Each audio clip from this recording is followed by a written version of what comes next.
High, আজ Bandel church বেড়াতে এসেছি। দেখো, প্রত্যেক বছরই শীতকাল হলে মনে হয় কোথাও না কোথাও বেড়াতে যায়, তাই না? প্রত্যেক বছর শীতকাল হলে খালি মনে হয় কোথাও না কোথাও বেরিয়ে আসি। তো এবছর শীতকালটা শুরু হয়েছে এক বন্ধুর বাড়ি ব্যান্ডেলে, ওকে ফোন করলাম যে বেড়াতে যাব, চলে এলাম। তা প্রথম আমরা ঘুরতে এসেছি ব্যান্ডেলে। এটা হচ্ছে ব্যান্ডেল চার্চ। ব্যান্ডেল চার্চে কত সুন্দর ভালো ভালো জিনিস রয়েছে, দেখে নাও। এগুলো হচ্ছে মানে মাথায় পরার জন্য, হাতে পরার জন্য, এমন অনেক কিছু। কি করব বলো, প্রেমিকা যদি থাকতো তাহলে প্রেমিকার জন্য নিয়ে যেতাম, কিন্তু নেওয়ার মতো তো কিছু নাই। তা বোনেদের জন্য নিয়ে যাব ভাবছি, দেখি।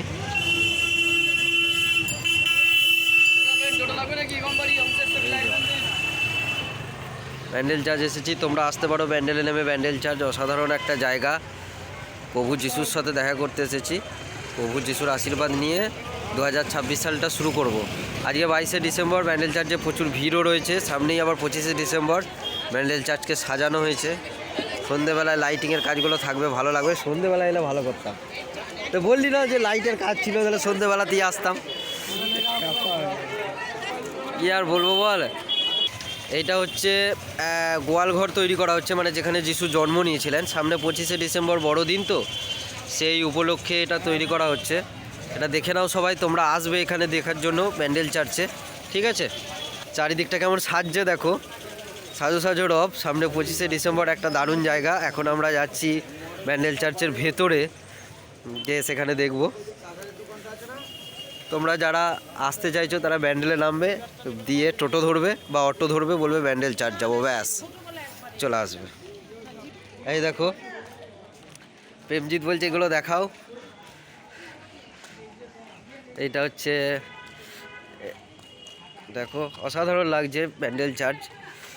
প্রভু যিশুর স্থান এখানে। প্রভু যিশুর স্থান দেখে নাও, অসাধারণ অসাধারণ। আমি এর আগে এসেছি, আবার আজকে অনেক দিন, মানে আগে এসেছি বলতে প্রায় বছর 10-15 আগে এসেছি। তারপরে আবার এই এলাম, আমার খুব ভালো লাগছে। তা এই প্রেমজিৎ ভাই আছে, এই যে দেখিয়ে দিচ্ছি প্রেমজিৎ ভাইকে। প্রেমজিৎ ভাইয়ের জন্যই আমার আশা। প্রেমজিৎ ভাই অনেক দিন ধরে বলছে এসো এসো বেড়াতে। ওর বাড়ি এই ব্যান্ডেল চার্চের পাশেই বাড়ি একদম। এটা একটা সুন্দর পার্ক রয়েছে এখানে। এই পার্কটা কখন খোলে? ভেতরে ঢোকা যায় না? এটা মানে কখনই খোলে না? প্রভু যিশুকে ক্রুশবিদ্ধ করেছিল তার যে স্ট্যাচুগুলো এখানে দেখে নাও। এটা প্রভু যিশুকে ক্রুশবিদ্ধ করেছিল তার স্ট্যাচু। এটা হচ্ছে একটা সুন্দর পার্ক।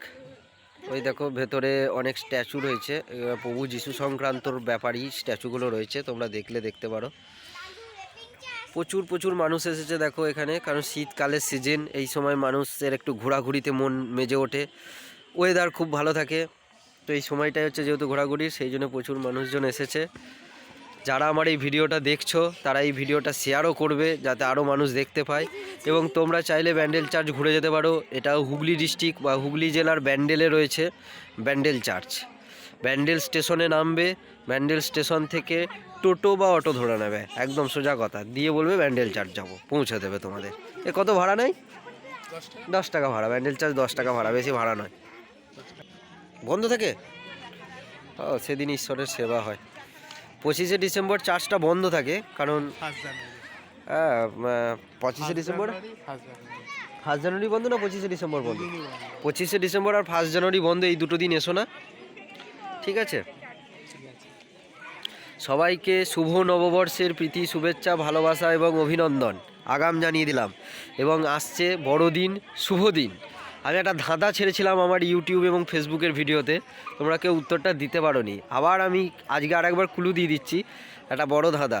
এমন একটা জিনিস আছে যাকে আমরা বড় বলি, কিন্তু তার আগে ছোটোর জন্ম হয়।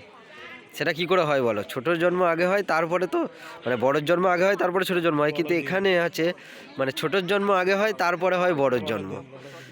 বুঝতে পেরেছো তো? তো সেই জিনিসটাকে আমরা বলি, সেটা সামনেই আসছে। তোমরা এবার বলবে কি উত্তরটা, আমার কমেন্টে জানাবে। আমার ভাষে প্রেমজিৎ উত্তর দিয়ে দিচ্ছে, ঠিক আছে? দেখে নাও একবার, এটা সুন্দর করেছে।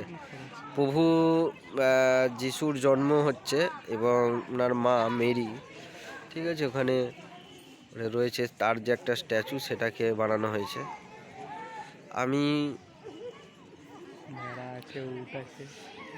আমি প্রভু যীশু সংক্রান্ত ব্যাপারে অনেক কিছুই জানি। তার কারণ হচ্ছে আমাদেরই ওখানে এক মানে খ্রিস্ট ধর্মের একজন আমার এক পরিচিতই রয়েছেন, তিনি আমাকে বই দিয়েছিলেন কিছু পড়ার জন্য। আমি পড়েছিলাম যীশু সংক্রান্ত বই, তো পড়ে অনেক জ্ঞান অর্জন করেছি, অনেক কিছু জেনেছি, বুঝেছি। ঈশ্বর এক, ঈশ্বর এক, ঈশ্বর এক। সেই ঈশ্বরের ছত্রছায়াতে আমরা সকলেই রয়েছি। সোজা কথা, ঈশ্বর এক, ঈশ্বর এক, ঈশ্বর এক। এটা একটা সুন্দর মিউজিয়ামের মতন ব্যাপার রয়েছে, মানে এখানে কিছু সংরক্ষণ করা হয়েছে। হ্যাঁ, কি মাস্তুল? বড় এই যে নৌকাটা এসেছিল এটাকে ওই মাস্তুলের মধ্যে আটকে দাঁড় করানো হয়েছে। আচ্ছা, এটা সেই মাস্তুল, মানে পর্তুগিজ আমলে এই নৌকাটাকে, এই যে নৌকাটাকে এই যে মাস্তুলটা দেখতে পাচ্ছ, এই মাস্তুলের মাধ্যম দিয়ে আটকানো হয়েছিল। এই যে মাস্তুলের মাধ্যম দিয়ে আটকানো হয়েছিল এই নৌকাটাকে, বুঝতে পেরেছি তো? 500 বছর পুরনো বা তারও বেশি হবে, তো কম নয়। দেখে নিতে পারছো, এটা একটা মিউজিয়ামের মতন, মানে এটাকে সংরক্ষণ করা হয়েছে।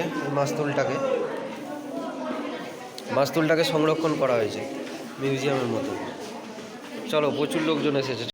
দেখো, চার্চটা তৈরি হয়েছিল 1599 সালে। আমরা এখন চার্চের ভেতরে ঢুকছি।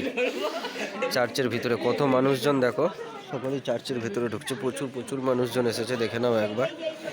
সকলেই আমরা চার্চের ভেতরে ঢুকছি, দেখে নাও চার্চের ভেতরে। আমরা ব্যান্ডেল চার্চে ঢুকেছি। ব্যান্ডেল চার্চে ভিডিও করা কিন্তু আইন নাই, তবু আমি করছি। আমি এখনই বন্ধ করে দেবো ভিডিওটা, ঠিক আছে? যেখানে যেটা নিয়ম সেটা মানতে হবে, বেনিয়মই নয়। কারণ আমি ঈশ্বর ভক্ত ছেলে, আমি কখনোই বেনিয়মই হতে পারবো না।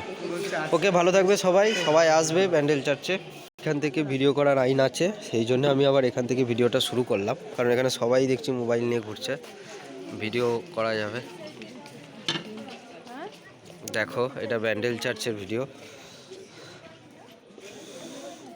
এটা কি এখানে সবাই পয়সা ফেলেছে, হয়তো এটা কোনো ব্যাপার আছে। যাই হোক, জলটা দেখো না, সবাই খুব সুন্দর জায়গা।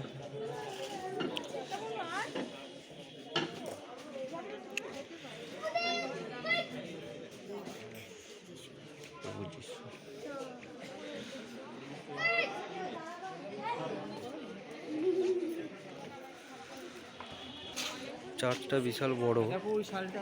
চার্চটা ঘুরতে প্রচুর সময় লাগে, চার্চটা প্রচুর বড়। ঘুরে আসি, তারপরে এসে দেখবো।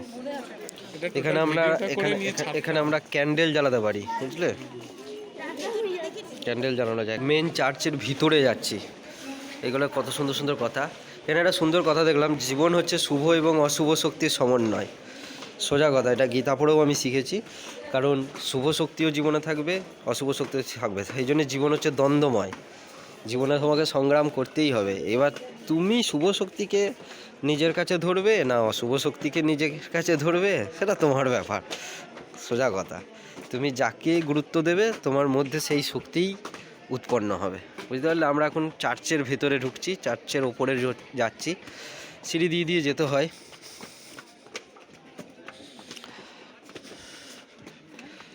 এই দেখো,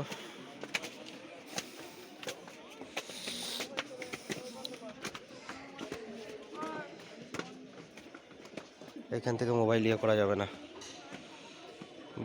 এখানে হয়তো আমাকে মোবাইলটা স্টপ করে দিতে হবে, কারণ মোবাইল এখানে মনে হচ্ছে অ্যালাউ নাই।